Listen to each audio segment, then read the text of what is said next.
पास जाने के बाद अगर सुनने ध्यान भजन में सत्संग में जो कोताही बरतेगा, मथुरा में जाने में जो कोताही बरतेगा, कर्म नहीं होगा, बचा नहीं पाएगा। क्यों? गुरु नाराज हो जाएगा। गुरु माथे से उतरे शब्द भी ना हो, जैसे गुरु माथे से उतर गए शब्द छूट जाएगा, शब्द से भूलना हो जाएगा। चाहे कितना ही समय सुनने ध्यान भजन में आप बैठे रहो, कुछ नहीं कर पाओगे। गुरु की दया जब तक नहीं होगी, गुरु की दया हो जाए, चलते चलते सुमन कर लो, गुरु की दया हो जाए, लेकिन करते करते भजन कर लो, गुरु की दया हो जाए, लेके लेके ध्यान कर लो, ये गुरु की दया सभी है। लेकिन आप कितना समय दे रहे हो? जब 10% 10वां हिस्सा समय का गुरु को देना, 10वां हिस्सा अपनी कमाई को गुरु को देना।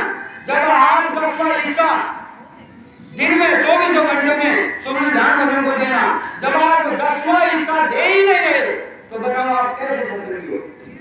कहना आपको सत्संगी क्यों नहीं कहेगा? कौन सा अधिकार आपके पास है कि गले मोहल्ले के लोगों को ये बात समझाएगा कि चलो मथुरा और अब बाबा जी गुरुदेव जी महाराज का कहना ऐसा कर देना। पहले आप अपने आप को सुधारो, फिर कुटुंब परिवार को सुधारो, फिर रिश्तेदार सगे संबंधी को सुधारो, फिर गली मोहल्ले को सुधारो, फिर तहसील ब्लॉक को सुधारो, फिर देश दुनिया की बात है। अपने आप को सुधारा नहीं, दूसरों को सुधारने चले गए, कोई बात नहीं।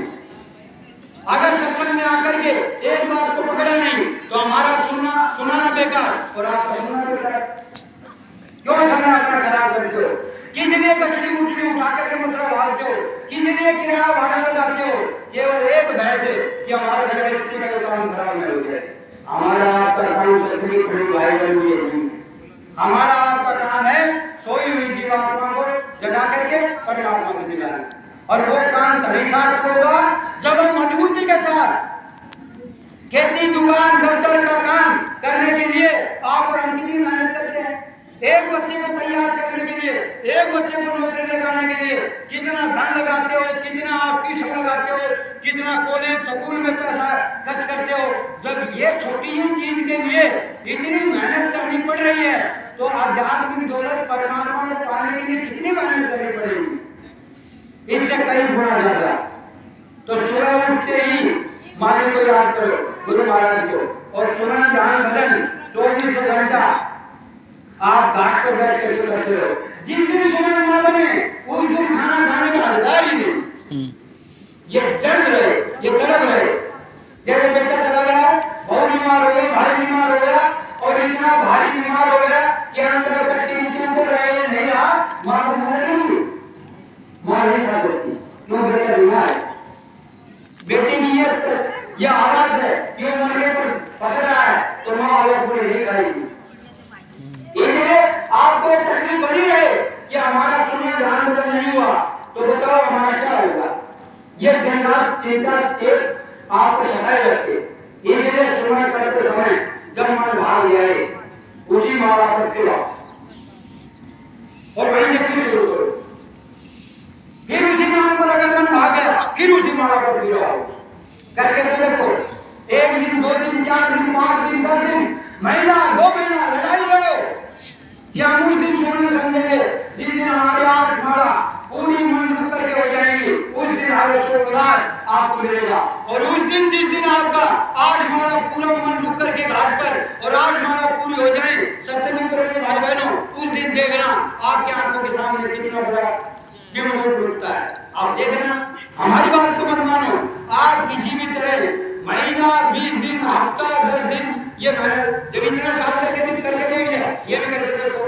जब आपकी 8 माला पूर्ण रूप से मन रुक करके हो जाए उसी दिन आप ध्यान और भजन को देखना, और उस दिन महसूस करना कि हाँ वास्तव में आज हमारा ध्यान भजन शुरू होना है। तो ये करने का विषय करने का नहीं है, ये वो विषय है जिसमें जीवात्मा को चोट लगे, साधकों को चोट लगे। गुरु महाराज एक जिनकी जीवात्मा जग गई, परमात्मा से मिल गई, 30 करोड़ चेला तैयार कर दिया। अगर हमारी आपकी एक जीवात्मा रेवाड़ी में जग जाए तो पूरी रेवाड़ी की काया पलट हो जाए एक। लेकिन वो जगाना नहीं, औरों को समझाना।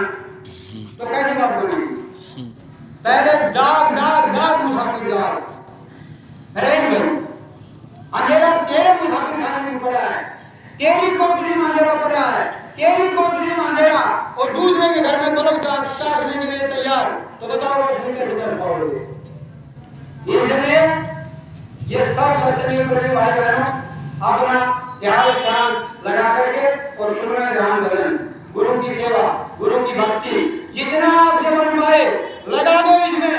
गुरु महाराज ने कहा कि देखो ये संगत की सेवा, इसको मैं अपनी सेवा समझूंगा। एक एक रुपया अपनी मेहनत व कसरत से निकाल करके यहाँ इस पर झोंक दो गुरु महाराज के चरणों में। संख्या कभी भी मत ले पैदा करो, अगर संख्या दिल दिमाग में आ गई आपका पीछे तक का भजन ध्यान साफ हो जाएगा। या तो फिर देव मत नहीं और देकर